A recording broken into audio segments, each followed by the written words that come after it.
तो हाँ भाई करें शुरू। तो आज हम बात करेंगे reality of best camera phone की। यहाँ पर काफी लोग मुझे डीएम करते हैं इस फोन के बारे में। आपको पता होगा Vivo V40 Pro को लॉन्च हुए 2.5 से 3 महीने हो गए हैं एंड अभी के टाइम पर काफी लोग मुझे डीएम इस बारे में कर रहे हैं कि भाई अभी ये फोन लेना कैसा है, कैसे हैं इसके कैमरास, परफॉर्मेंस कैसी है। क्योंकि जब ये फोन लॉन्च हुआ था काफी ज्यादा बैकलैशेस मिली थी इस फोन को बिकॉज ऑफ प्राइस एंड अभी के टाइम पर आपको पता है काफी ऑफर्स में फ्लैगशिप फोन भी मिल रहे हैं इस प्राइस रेंज के अंदर। तो खुल के बात करेंगे कैमरास कैसे हैं, कैसी इसकी परफॉर्मेंस है और क्या इस फोन की तरफ अभी जाना चाहिए या बाकी के फ्लैगशिप की तरफ जाना चाहिए। वैसे एक चीज क्लियर कर दूं कि इस टाइम पीरियड के अंदर जब से लॉन्च हुआ मैंने इसे काफी बार यूज करा है। स्पेशली मैं कुछ दिनों पहले केदारनाथ गया हूं इस फोन को लेके, जहां पर हमने इसके कैमरास और अच्छे से टेस्ट कर लिए क्योंकि अपडेट आई है काफी सारी। तो आज की इस वीडियो के अंदर खुल के बात होने वाली है। वीडियो अच्छी लगे चैनल सब्सक्राइब कर देना, 1 मिलियन की फैमिली कंप्लीट करने वाले हैं और भाई वीडियो जरूर लाइक कर देना, 10,000 लाइक का एम करते हैं। अब देखो जैसे ये कैमरा सेंट्रिक फोन है, इसके अंदर सारे ही कैमरा जो है वो 50-50 मेगापिक्सल के हैं। यहाँ पर टेलीफोटो 50 है, अल्ट्रा वाइड 50 है, मेन 50 है, फ्रंट में भी 50 मेगापिक्सल का सेंसर है एंड वीडियो रिकॉर्डिंग यहाँ पर फ्रंट में 4K 60 FPS तो मिलती है, लेकिन यहाँ पर भाई स्टेबलाइजेशन अच्छी नहीं है। यहाँ पर आप खुद देख सकते हो वीडियो के कलर्स ठीक मिल जाते हैं, लाइट कंट्रोल बढ़िया है, बैक कैमरा ठीक है यहाँ पर क्योंकि बैक कैमरे में स्टेबलाइजेशन भी बढ़िया मिल जाती है। बट यहाँ पर बात आती है कि अगर मैं देखूँ तो इस प्राइस पॉइंट पे अभी मतलब इससे कम में भी यहाँ पर 38,000 रुपीज में सैमसंग का S23 मिल रहा है। इवन यहाँ पर आईफोन मिल रहा है भाई 50,000 रुपए में। अगर उनकी वीडियो रिकॉर्डिंग से मैं इसकी वीडियो रिकॉर्डिंग कंपेयर करूं, एक तो स्टेबलाइजेशन में वो फार बेटर है। भले यहाँ पर मेन कैमरे में स्टेबलाइजेशन मिल रही है, लेकिन सैमसंग और आईफोन के अंदर जो आपको एक्स्ट्रा मोड मिलते हैं स्टेबलाइजेशन के वो और भी ज्यादा कमाल के मिलते हैं, जैसे कि एक्शन मोड हो गया, सुपर स्टेडी मोड हो गया। तो वहां पर आप ज्यादा स्टेबल वीडियो रिकॉर्ड कर सकते हो, प्लस उनके कलर्स और एक्यूरेसी ज्यादा अच्छी और डिटेल और डेप्थ भी बढ़िया मिलती है वीडियो रिकॉर्डिंग में। तो वीडियो रिकॉर्डिंग में ये अच्छा था जब आया था, बट अभी के टाइम पर भाई वो वाले जो फ्लैगशिप हैं जो डिस्काउंट में मिल रहे हैं वो ज्यादा वर्थ हैं। बाकी फोटो के बारे में मैं आपको बता दूं, यहाँ पर फ्रंट कैमरे की फोटो काफी अच्छी है, बैक कैमरे की फोटो काफी अच्छी है, स्पेशली पोर्ट्रेट मोड के लिए। यहाँ पर जैसे कि जाइस फिल्टर मिलते हैं, तो भाई फिल्टर लगाने के बाद भाई अलग ही दुनिया हो जाती है, बैकग्राउंड में काफी बढ़िया इफेक्ट्स मिलते हैं।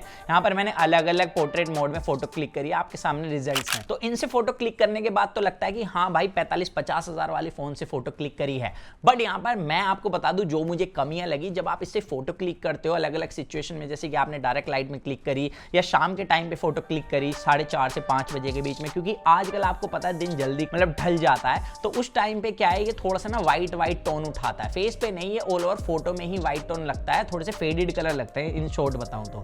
एंड डे लाइट कंडीशन में मेरे को कभी कभी लगा है स्किन के कुछ पार्ट को ज्यादा कॉन्ट्रास्टिक कर देता है, तो ये वाली कमी है। बट जहां पर मेरे को लगता है फोन दूसरे फ्लैगशिप को तगड़ा कॉम्पिटिशन दे सकता है वो है इसकी लो लाइटिंग परफॉर्मेंस। यहाँ पर आप फोटो देखिए बिल्कुल डार्क में हमने फोटो क्लिक करी है, इसके मैक्सिमम नाइट मोड को यूज करके। यहाँ पर आप देख सकते हो भाई हैंड हेल्ड है, कोई ट्राइपॉड वगैरह पे नहीं ली एंड यहाँ पर इसने काफी अच्छी फोटो कैप्चर करके दी है।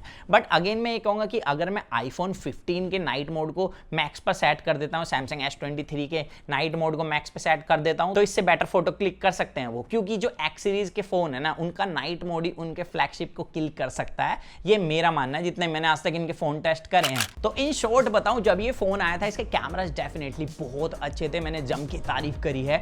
एंड अभी भी ये एक चीज में बढ़िया है, वो है इसके फिल्टर्स, जो कि सैमसंग और आईफोन ऑफर नहीं करते। बट यहाँ पर अगर आप मुझसे पूछो कि आप इसे लोगे या सैमसंग S23 या आईफोन 15 लोगे, तो मैं भाई आईफोन या सैमसंग की तरफ जाना ज्यादा पसंद करूंगा, बिकॉज वहां पर मेरे को एक तो लैग फ्री UI मिलता है कैमरे का एंड वहां पर जो क्लियरिटी है वीडियो एंड फोटोज की वो इससे ज्यादा बेहतर मिलती है। बस वहां पर वही फिल्टर वाली मेरे को एक कमी फील होती है जो इसके पास एडवांटेज है। बाकी अब बात करते हैं इसकी परफॉर्मेंस की। तो इसके अंदर MediaTek Dimensity 9200 प्लस प्रोसेसर दिया है।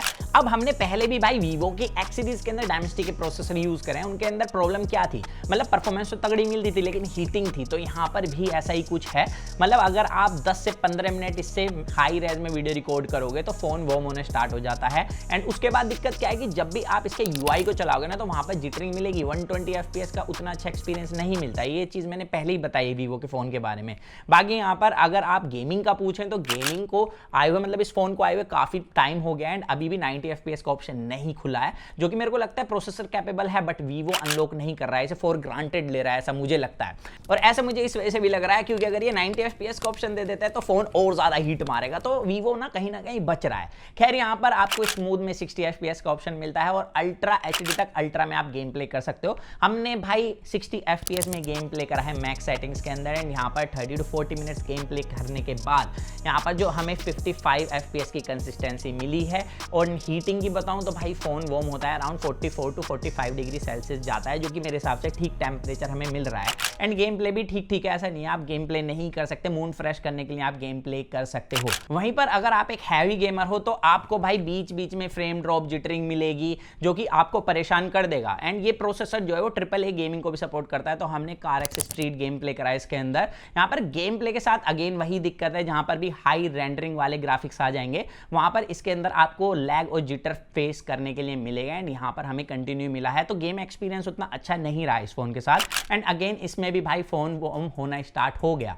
एंड फोन वार्म होने के बाद वही दिक्कत है कि जब आप इसके UI को चलाओगे, 120 FPS को चलाओगे, तो ये भाई आपको जिटरी फील होने वाला है, उतना अच्छा एक्सपीरियंस नहीं मिलता। बाकी UI के एक्सपीरियंस का बता दूं तो भाई आपको पता है कि इन्होंने ब्लोटवेयर भाई पहले से कम करा है, तो कचरा वचरा तो इसके अंदर कम मिलता है, तो इस वजह से हमें फोन को क्लीन करने में ज्यादा दिक्कत नहीं हुई इस बार। तो हमने जो फालतू की एप्लीकेशन थी वो अनस्टॉल कर दी, बाकी की हमने रखी। बट 2 एप्लीकेशन है जो कि भाई रेगुलर नोटिफिकेशन आपको पुश करने वाली हैं। एक तो है VStore एप्लीकेशन, दूसरा इनका ब्राउजर। तो अंदर से जाके आपको नोटिफिकेशन ऑफ करनी पड़ेगी, उसके बाद आपको कोई भी पुश नोटिफिकेशन वगैरह नहीं मिलेगी एंड एक्सपीरियंस आपको थोड़ा बेटर मिलने वाला है। एंड जैसे कि आपको पता है कि FunTouch OS के साथ भाई जो प्रॉब्लम है ऐप क्रैश की या आपको थोड़े बहुत ग्लिचेस, बग्स मिलना, तो वो कंटिन्यू यहाँ पर भी है। अगर आप एंड्रॉइड ऑटो से इस फोन को कनेक्ट करते हो तो फोन की स्क्रीन ब्लैकआउट हो जाती है, आप अच्छे से नहीं चला पाओगे इस फोन को, और फोन उस टाइम पे हीट भी होता है। तो ये मेरा एक्सपीरियंस रहा इसके UI के साथ एंड इसकी परफॉर्मेंस के साथ। बाकी जो आपको पता है कि भाई इसके अंदर स्टीरियो स्पीकर्स डाल के दिए हैं कंपनी ने इस बार, तो स्टीरियो स्पीकर्स ठीक हैं, बट मेरे को लगता है कि कहीं ना कहीं इससे better stereo speakers other brand provide कराते हैं। लाइक अगर मैं मोटोरोला के 25,000 के स्टीरियो स्पीकर्स देखूं तो इससे ज्यादा क्लियर एंड लाउड साउंड करते हैं। बाकी हैप्टिक्स तो इसके अंदर नाम के लिए है, लेकिन एक चीज अच्छी है कि IP68 रेटिंग मिलती है, तो पानी वानी के अंदर ले जा सकते हो, बट उस चीज की कोई भी कंपनी आपको गारंटी या वारंटी नहीं देती है, खराब हुआ तो आप पर ही फटका लगने वाला है। अब यहाँ पर डिस्प्ले की बात करूं तो कर्व डिस्प्ले मिलती है, खूबसूरत सी बेजल चिन्ह भी कम है प्राइस पॉइंट के हिसाब से।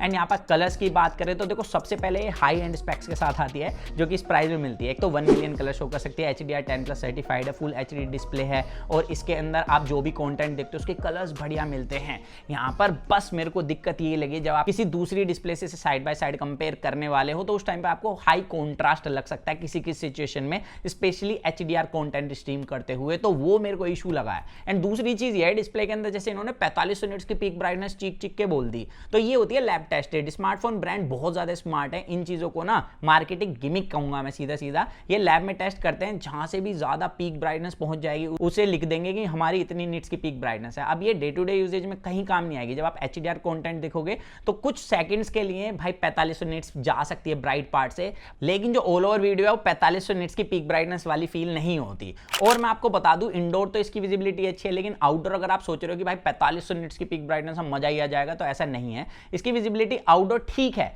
बट इसकी विजिबिलिटी 4500 निट्स वाली नहीं है, 2500 निट्स के आसपास वाली आपको मिलती है। हमने iQOO के फोन को कंपेयर करा था, क्योंकि उसमें भी 4500 निट्स की पीक ब्राइटनेस इन्होंने क्लेम करी थी दूसरे ब्रांड से, एंड वो डल फील हो रहा था आउटडोर के अंदर, तो ये हमें फेस करने के लिए मिला।